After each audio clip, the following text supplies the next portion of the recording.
up?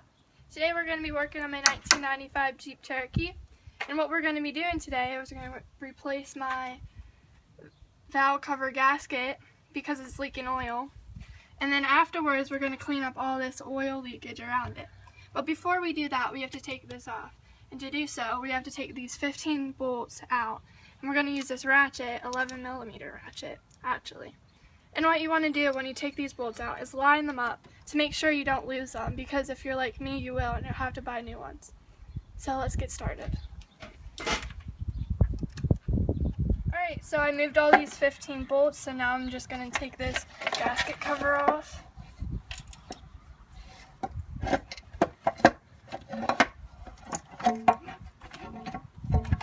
Before you take a look under there, if you come over here, this is where I put all the 15 bolts like I said before, so when you go to put this cover back on, you know exactly where they go and you don't misplace them in the process, because I do that a lot. And now you can go ahead and take a look under here.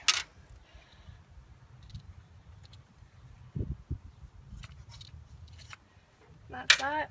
Now to the next step. So I just took this gasket, the old gasket off right there. It's just going to lay there.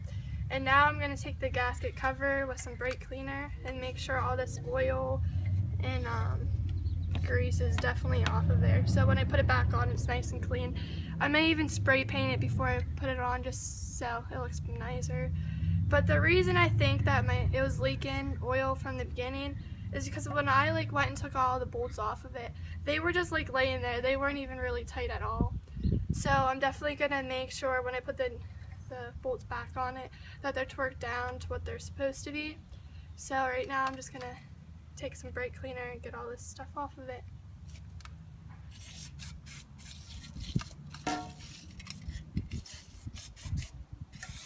Alright, so this is my old one. I actually ran out of it, but right now I'm going to spray the inside of this, even though it's not really going to matter because that's not really important, just to we're just going to let it soak in there so it gets clean somehow, so a little bit.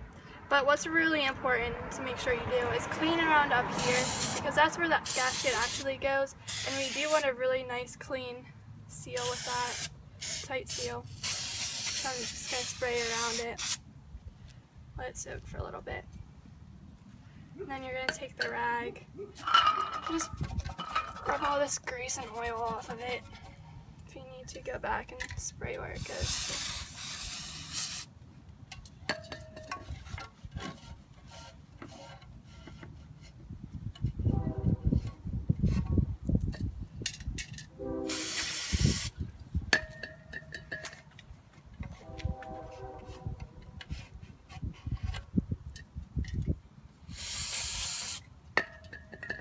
Like I said again, it's not going to be perfect, but we just really need a tight seal when we put the new gasket on. So just make sure you get the majority of it off.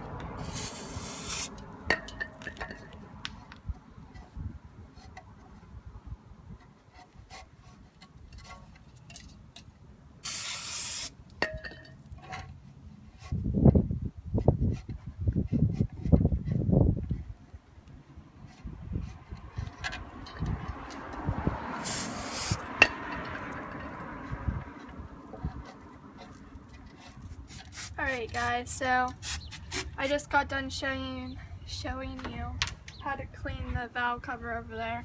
Now I'm going to work on here. You want to make sure you spray the flange in here, because that's what we need to clean mostly. And you want to make sure it's important not to get any dirt down in there. So I'll get back to you after I clean this. You probably don't really want to watch me clean this. Alright, so over here I have the valve cover all nice and cleaned up, and the flange on the motor over here all nice and cleaned up. Now it's time to put the new gasket on. Alright, so some people, when they put the gasket on, they use the RTV silicone. Well, for me, I particularly don't need to use that, so we're just going to set that aside. And the new gasket I got is a Felpro. That's what it is. It's rather good. Okay, so this is the gasket. The new one, and then as you can see, it says cover side. Now this side is what's going to be facing up, and then all you have to do is slide it right over it, and make sure it matches up where the bolts are, and if you need to move a couple things, you can go ahead and move it. Alright, I'm pretty sure it's well lined up. Alright, so I got the gasket on. You can see it lines up, so it would be okay to put the bolts in. The whole way around, you have to make sure the bolts line up or it will not fit on. Now it's time to put the valve cover on. Alright, so as you can see, I got the valve cover back on the new gasket, and you want to make sure that the holes in the gasket, like as you can see, you want to make sure the gasket hole and then the valve cover hole all match up. So you can slide the bolt right down in there, because if not, you don't want to pinch the gasket. And then you bring back the bolts. Like earlier, I lined them up so they're exactly and how you put them in. And this is another reason, like I said before, so it makes it easier when we're going to put them back on, so you don't like put them in the wrong place, because that would probably be really bad. So we can go ahead and get started putting them back on.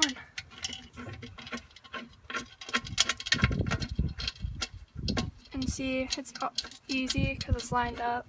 If it wasn't lined up, then it wouldn't go on.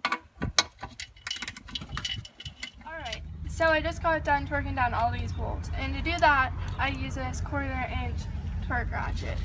And right now I've set at 55" pounds, or you can use a 4.5 foot-pound.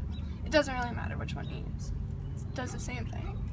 And you want to screw them in a crisscross method, which meaning you screw in this bolt first, then you go to that back corner and screw it in, then you move over here and screw that in, then you come over up front and screw that in, and then you do that the whole way around.